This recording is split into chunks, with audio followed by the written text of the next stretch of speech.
Ayan po mga katidiki, mayroon na naman kaming gituklod ngayon. Ang unit pala na ating paghisgutan ngayon ay isang Hyundai Tucson 2012 model at galing pala ito ng Tabugon, Cebu at di ko na lang nakunan ng video ng giguyod papunta rito. Sabi ng may-ari nito ay biglang tumirik raw ito sa daan at dahil naisip nilang baka gibarang lang kaya lumapit sila agad sa inyong albularyo para agad maorasyonan at syempre matuthuan. At para masabda na tong tanan, simulan natin sa sinugdanan. Ayan, so titingnan lang muna natin at itry nating pandarin ang makina. Ayan o. So walang imik ang starter ito. Kahit ano pang pindot-pindoto natin ay hindi talaga tumuyok-tuyok yung starter. Ayan. Okay, engine start. Ayun, so mayroong lumalagitik. Base po sa narinig natin kanina mga kalbularyo ay lumalagitik naman yung starter solenoid. So ngayon may duda na po tayo dito na umungot-ungot yung makina. At para malaman natin, try mong ikutin yung crankshaft. Yog-yogi gid pa kayo. Anong balita? Gahi kayo say? Gahi kayo? Sige, yak-yaki gid, kapyoti gid pa kayo. Gamitin kikiki, kamang kapyot koot. Okay, kapyoti gid pa kayo, di bagyan mo tuyok. Dili gid? Dili gid.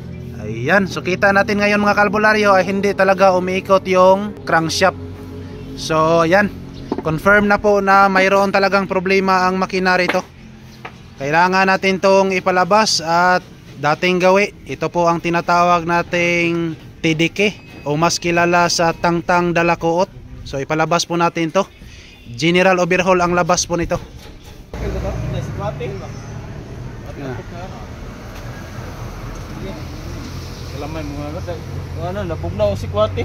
Narinig naman ninyo na nagchismisan ang mga kasama kong mubugno po do ganino. Ang langis raw nito ay parang si Kwate. Iwan ko rin kung kayo ba ay makaintindi. At dahil sa sobrang busy, napasara na sad mig paniod to aning higayon na. Kitang kita naman ninyo ang ebidensya o. Kami na lang yod ang musabot ani niya. Kahit nag pull out lang ng makina, iwan ko kung ba't nagsuot man ni siyag helmet diring dapita.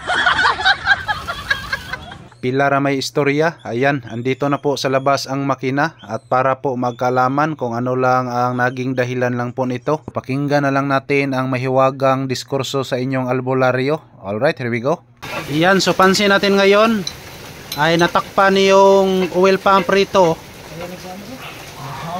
Ayun. Isa po ito sa mga palatandaan na pag hindi tayo sumusunod sa preventive maintenance service ay magkaganito talaga. Sa mga vehicle owners dyan ay kailangan na sumusunod po talaga tayo sa PMS, lalo na sa pag change oil ng ating makina. Istrikto natin yan para iwas na magkaganito.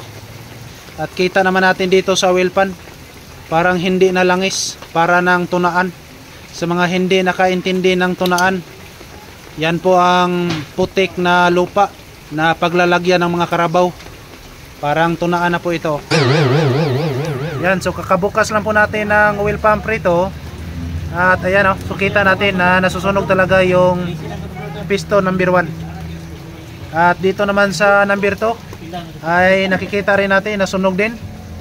At titingnan natin dito sa piston number 3. Ayan o, so hindi nasunog. So ibig sabihin walang lubrication dito sa piston number 1 at number 2.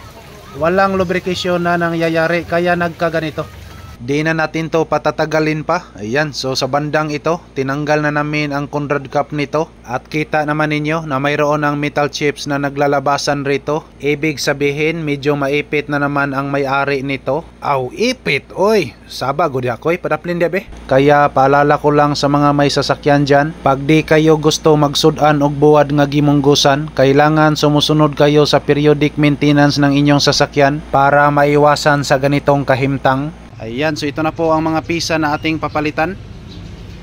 Crankshaft, dalawang piston with Conrad assembly, oil pump, ayan o, at piston ring, thrust washer at syempre overhauling gasket. fast forward tayo. Gibuki agad ng kasama ko rito ang mga dugukan ng makina at ang ibang ugat nito ay hinayaang nakalatag pa. Ganito talaga kami magtrabaho, may kikiki at hinaluan ng kunting tidiki. So ito po ang bugtong sikreto namin rito para hindi po kami masyadong mahirapan sa kalisod. Kaya kapag ganito na, wala gyud ko'y kumpiyansa diring dapita dahil sa malaking puno ng acacia tree na binansagan na rin ito sa tinatawag na heritage tree para may alkontra sa mga diliingon nimo. Diliingon nato di ay. Nagpatayo ako ng 2 kandila rito para aalis tuloy ang mga masasamang espiritu. Orasyon palumpayat di ka makurat. Buri kingking, buri kungkung, buri kangkang. Dol, Oh, anha gi ko mobilib nimo dol ug motuo kung dili nimo gamitag orasyon. okay. Para fair po sa ating lahat mga kalbularyo, hindi po tayo gumamit ng ating matinding orasyon. Alright, game start. Oh, kita nyo ngayon. Tingnan nyo. Yan, so maandar na ang makina. Ayan oh. Hindi ha ko believe nimo dol ug motuo. Proven and tested gyud ang imuha dol tanan. Alright, so kita nyo ngayon mga kalbularyo ay umaandar na ang makina. Pag may problema sa sasakyan, check engine light, biglang sindihan. Pinaayos mo na pero balik pa rin, stress ka na, si Joe ang tawagin. Pag di kaya ng mekaniko, idiretso mo sa albularyo.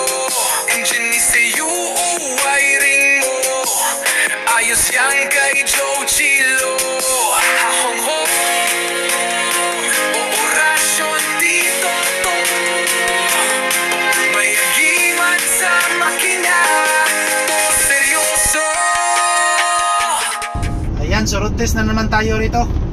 At nang itry nating ibirit-birit ang takbo natin ngayon. So abot na po tayo ng 100. Kita nyo ngayon mga kalbularyo ay naka 100 na po tayo. Ayan. So ngayon ay declared problem solved na naman po tayo dito. Alright, so daghang salamat sa inyong pagtanaw sa kanunay dalaygo ng Dios.